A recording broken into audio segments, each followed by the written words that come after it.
السلام عليكم ورحمة الله تعالى وبركاته. أرحب بالجميع في هذه الحصة وأتمنى أن تكونوا في أتم الصحة والعافية. إذا دائما في إطار الاستعداد للامتحان الوطني أتقاسم معكم في هذه الحصة دراسة دالة سبق وأن طرحت أو ربما قد طرحت في هذه السنة لأحد الدول الشقيقة، ونظرا لأهميتها أريد أن أتقاسمها معكم لتعم الفائدة. إذن فالموضوع باللغة الفرنسية سترونه أمامكم، قسمته إلى أجزاء.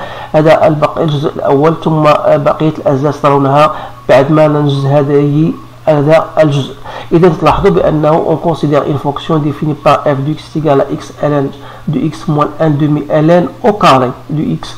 Alors premièrement, montrer que la limite de f de x lorsqu'x tend vers 0 plus égale à moins l'infini, interpréter le résultat.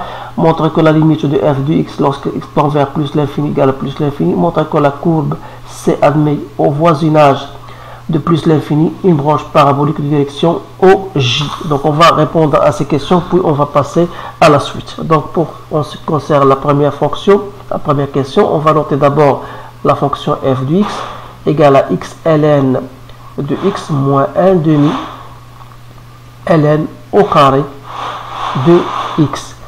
Alors on va chercher la limite de f de x lorsqu'x tend vers 0 plus n'est autre que la limite lorsqu'x tend vers 0 plus de x ln de x moins 1 demi ln au carré de x.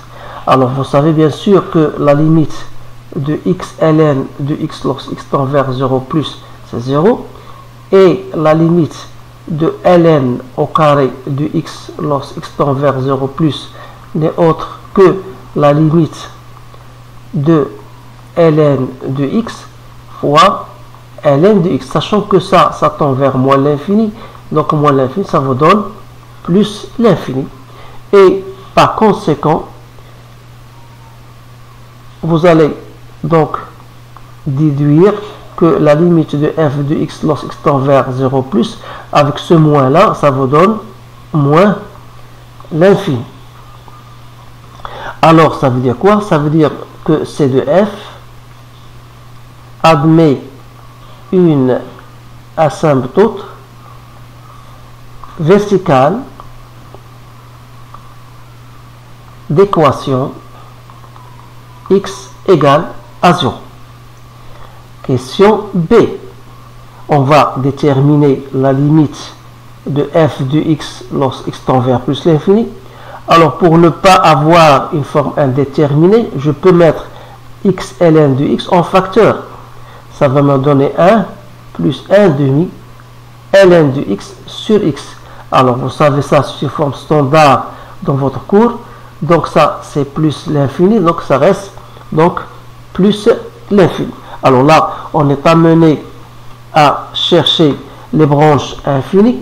Donc je vais passer à la question C.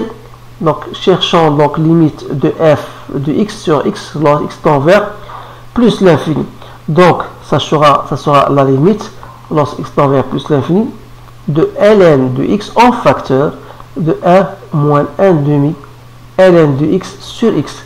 Ça c'est 0, donc ça c'est plus l'infini, donc ça vous donne plus l'infini. Donc on dit que dans ce cas là C de f il admet une branche parabolique de direction l'axe désordonné au y, ou bien je le note au j. Maintenant on va passer à la suite des exercices. Voilà la partie 2. On vous demande de déterminer f', bien montrer que f' égale, montrer que quel que soit x appartenant à 0 plus, vous avez x moins 1 ln de x est supérieur ou égal à 0, dresser le tableau de variation, montrer que la tangente à la courbe au point d'abscisse 1 égale yx moins 1. On vous donne une autre fonction g de x égale f de x moins x plus 1, et on vous donne le tableau de variation de g. Calculer g de 1 pour en déduire bien sûr le signe de g de x, en déduire que le point A 1, 0 est un point d'inflexion. Montre que l'équation g de x égale 1 admet une solution unique dans l'intervalle 3,3,4. Cinquième question, soit delta, la droite d'équation y égale à x, montre que delta coupe l'axe, coupe C uniquement en point d'abscisse alpha. Tracer la tangente delta et la courbe. Montrer que f admet une fonction réciproque f-1 définie sur un intervalle j. Et enfin, tracer la courbe représentative de la fonction réciproque. Alors, ce sont des questions très intéressantes. Donc, on va donc commencer par montrer que f' égale. Alors, pour cette question, il faut toujours mentionner d'abord que la fonction f en question est une fonction dérivable. N'oubliez pas ça. Donc, f étant dérivable. Donc, je vais passer directement à la recherche de f' du x. Donc, ça me donne ln du x plus 1 moins 1 demi fois 2 ln de x sur x. Alors, n'oubliez pas que la dérivée de ln au carré de x, c'est 2 fois ln de x fois la dérivée de 1 sur x. Donc, c'est 2 ln de x sur x. Alors là, il faut bien le savoir. Donc, ce qui donne 1 plus ln du x moins ln du x sur x. Alors, si je fais en même dénominateur, j'aurai ici 1 plus x moins 1 ln de x sur x. Voilà. Donc, on a répondu à la question. On va montrer maintenant que x moins 1 ln de x est supérieur à 0. Alors, pour montrer que x moins 1 ln de x est supérieur ou égal à 0, quel que soit x. Donc, je vous conseille de faire un tableau, bien sûr. Voilà. On a x, on va partir de 0 plus l'infini. Alors, donc pour x moins 1, et j'ai ln de x. Et j'ai le produit, bien sûr, x moins 1 fois ln de x. Alors, je sais que ils s'annulent tous les deux au point 1. Alors, ici, il prend le signe plus, ici, le signe moins. ln de x, ici, il prend le signe moins. Ici, il prend le signe plus. Donc, ça vous donne plus, plus. Donc, qu'est-ce que vous remarquez? Que quel que soit x appartenant à 0 plus l'infini, vous aurez tout le temps x moins 1 fois ln de x est supérieur à 0. Et cela est très intéressant parce qu'il va nous aider à répondre à la question C. Donc, on a f' de x. Donc, on a trouvé que x moins 1 fois ln de x sur x même, il est toujours supérieur à 0. Donc, si j'ajoute 1, ça sera x moins 1 ln de x sur x sera strictement supérieur ou égal à 1. Et comme 1 est supérieur à 0, ça veut dire que f' de x, donc, elle est strictement supérieure à 0. Donc, ce qui montre que f est strictement croissante. Donc, elle est strictement croissante. Donc, le tableau de variation, si vous voulez, de la fonction f, voilà f' de x, et voilà f de x. Donc, 0 plus l'infini, on a trouvé qu'elle est positive. Donc, voilà. Donc, ici, on a trouvé moins l'infini. Ici, plus l'infini. Donc, voilà pour la question 2. Maintenant, je vais passer à la question 3. On va chercher l'équation de la tangente au point 1. Alors, l'équation de la tangente au point 1 se traduit tout simplement par la recherche de la relation suivante. Voilà, x moins 1 plus f de 1. Il faut déterminer donc f de 1 qui est égal à 0. Et f' de 1, d'après l'expression, c'est égal à 1. D'où l'équation de la tangente, c'est y égale x moins 1. Donc, c'est très facile à montrer. Question 4. Question 4, on vous donne une fonction g de x est égale à f de x moins x plus 1. Et d'après le tableau de variation, on vous donne chercher d'abord g de 1. G de 1, donc c'est f de 1 moins 1 plus 1. Donc c'est bien égal à 0. Donc, d'après le tableau de variation, on remarque que quel que soit x appartenant à 0,1, vous avez g de x est inférieur à 0. Et quel que soit x appartenant à 1 plus l'infini, vous aurez g de x est supérieur à 0. Donc je l'ai en déduit à partir du tableau de variation. Même si vous voulez même chercher l'image de 0, 0, 1, vous allez trouver est égal à moins l'infini, je pense, 0. Donc vous allez trouver qu'il est bien là. C'est pour cette raison qu'on vous a demandé de chercher g de 1. G de 1 égale à 0. Donc tout simplement d'après le tableau de variation, vous pouvez en déduire le signe de la fonction g de x. Alors pour la question B, donc on a g de 1 égale à 0 et vous remarquez que la fonction g elle change de signe en ce point. Ça veut dire quoi? En 1. Ça veut dire que le point A 1 0 est un point d'inflexion. Voilà de la courbe C de F. Je passe maintenant à la question qui suit, la question C. On vous demande de montrer que l'équation g de x égale 1 admet une solution unique. Alors, g de x égale 1, ça veut dire que tout simplement que g de x moins 1 égale à 0. Alors, si je pose h de x égale à g de x moins 1 qui est égal à 0. Donc, pour montrer que h admet une solution unique, il suffit de montrer que h est une fonction continue, puisqu'il est composé de deux fonctions continues. Donc, il est continu sur 0, 1, et il est strictement croissante. Pourquoi? Tout simplement parce que lorsque vous allez chercher la dérivée, ça vous donne g' de x et g' de x, on a dit qu'il est strictement positif. D'autre part, vous savez que si vous cherchez l'image de h de 0 plus l'infini, donc c'est quoi? C'est la limite lorsque x tend vers 0 plus de h de x. Ici, vous allez trouver la limite de h de x lorsque x tend vers plus l'infini. J'applique la définition de la fonction, le fait qu'elle est croissante. Alors, ça me donne moins l'infini plus l'infini. Donc, c'est bien égal à r. Donc, et comme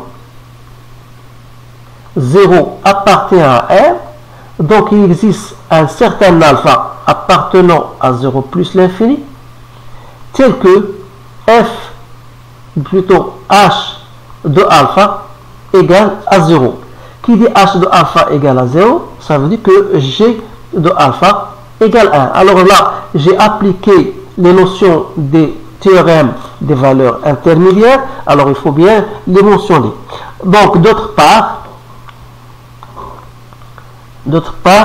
il suffit de chercher l'image de 3,3, le produit de h 3,3 et 3,4 pour s'assurer qu'il est négatif. Alors je vous donne le soin de le faire, de le remarquer, parce que c'est très facile. À partir de votre calculatrice, vous allez vous assurer même. Alors ça veut dire donc qu'il existe un certain alpha, tel que alpha est compris entre 3,3 et 3,4, tel que h de alpha égale à 0, c'est-à-dire g de alpha égale à 1.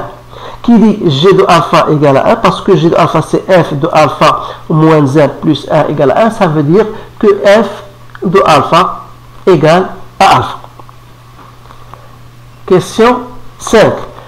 Question 5, on vous demande de montrer que la courbe, elle coupe l'axe. Donc je reviens aux questions posées parce que pour ne pas sauter. Donc la question 5 et 6, oui, c'est bien ça. Donc, montrer que delta d'équation y égale x. Montrer que la courbe delta elle coupe c. Qui dit delta il coupe c, ça veut dire se traduit tout simplement par f de x égale à y est égal à x. Or, d'après la question précédente, on a montré que g de x égale à 1, ça veut dire que x égale à alpha. C'est-à-dire que f de x égale à x, donc pour x égale à alpha. Donc ça veut dire que delta, il coupe l'axe, delta coupe la fonction, bien la coupe représentée au point x égale à alpha. Donc, pour la question 6, montrez que f admet une bijection de 0 plus l'infini vers un intervalle j. Alors, tout simplement, on a f est une fonction continue sur 0 plus l'infini, et on a montré qu'elle est strictement croissante. Donc, je pourrais dire que c'est une bijection de 0 plus l'infini vers un intervalle j, tel que j n'est autre que l'image de 0 plus l'infini, c'est-à-dire 1. Voilà. Donc, on a bien répondu maintenant aux questions 6. On va passer maintenant à la suite des exercices. Voilà, la troisième partie. Alors, je vous laisse pour la représentation graphique. Je vais le montrer maintenant. Donc, premièrement, pour représenter la courbe C, donc on a bien tracé l'équation de la tangente T au point x égale à 1. La voilà. Donc, et on a dit que le point 1, 0, c'est un point d'inflexion. Donc, voilà votre courbe. Et n'oubliez pas que la courbe, elle va couper l'axe delta d'équation y égale à x au point x égale à quoi? Égale à alpha. Donc, voilà, j'ai noté ici alpha pour vous la montrer. Donc, votre courbe sera bien sûr de cette manière. Donc, elle est tracée en bleu. Par contre, la courbe tracée en rouge n'est autre que la fonction représentative de la courbe réciproque, de la fonction réciproque f-1. Bien sûr, voilà, sa représentation était en rouge. Donc, pour la montrer, pour la construire, il vous suffira tout simplement de tracer la symétrie de la courbe en bleu par rapport à la droite d'équation y égale à x. Alors, il suffit de vous familiariser et de vous habituer à la construction de la courbe. Bien sûr, ce n'est pas toujours facile pour tous les étudiants. Alors, maintenant, je vais passer à la question, la troisième partie, la terminaison, la fin du sujet. Donc, soit à l'aire de la partie du plan limitée par la courbe et droite d'équation y égale à y égale à e et x égale à 0. Montrez que l'intégrale entre 1 et e, voilà, ça c'est e, et x ln de x égale e carré plus 1 sur 4. Montrez que la fonction u définie par u de x égale à x ln au carré de x moins 2 x ln de x plus 2 x primitive de la fonction ln au carré. Et enfin, montrer que l'aire égale à ça. Alors, pour ces trois questions, on va d'abord chercher l'intégrale de x ln de x. Donc, voilà. Donc, l'intégrale entre 1 et e de x ln de x dx. Donc, il suffit de poser u égale à ln de x et v' égale à x. C'est-à-dire que u' égale à 1 sur x et v égale à x carré sur 2. Alors, cette intégrale donc sera comme suit. Voilà. Est égal à u fois v. Donc, c'est x au carré sur 2 ln de x entre 1 et e moins l'intégrale entre 1 et e de x sur 2 dx. C'est-à-dire, donc, c'est x au carré ln de x sur 2 moins x au carré sur 4 entre 1 et e. Donc, c'est e au carré sur 2 moins e au carré sur 4 plus 1 quart, soit disons, c'est e au carré plus 1 sur 4. La question B. Donc, pour montrer que u de x est une primitive de la fonction de ln au carré de x, donc il faut quand même mentionner que la fonction ça u de x est une fonction continue. Donc, et par suite, si je montre que u' égale à ln au carré de x, donc ça c'est une primitive. Alors, la dérivée de tout ça, donc vous allez appliquer la formule, la dérivée d'un produit. Donc, la dérivée de x c'est 1, donc il me reste ln au carré de x plus x. La dérivée de ln au carré de x c'est 2 ln de x sur x moins 2. La dérivée de x ln de x c'est ln de x plus 1 et la dérivée de 2x c'est 2. Donc, ça vous donne ln au carré de x plus 2 ln de x moins 2 ln de x moins 2 plus 2. Donc, vous remarquez bien, est égal à ln au carré de x. Alors, dans ce cas-là, il suffit de chercher donc l'aire. Donc, c'est la question C. Donc, l'air n'est autre que l'intégrale entre 1 et E de f de x dx. C'est-à-dire, c'est l'intégrale entre 1 et E de x ln de x moins 1 demi ln au carré de x dx. Alors, sachant que l'intégrale de x ln de x c'est déjà trouvé, donc c'est e carré plus 1 sur 4 moins 1 demi. L'intégrale de ln au carré, on va utiliser la primitive, donc c'est x ln au carré de x moins 2x ln de x plus 2x entre 1 et e. Donc c'est e carré plus 1 sur 4 moins 1 demi e moins 2e plus 2e moins 2. J'essaie de remplacer les bornes. Donc ça vous donne e carré plus 1 sur 4 moins e moins 2 sur 2. Donc c'est e au carré plus 1 moins 2e plus 4 sur 4. Donc c'est e au carré moins 2e plus 5 sur 4.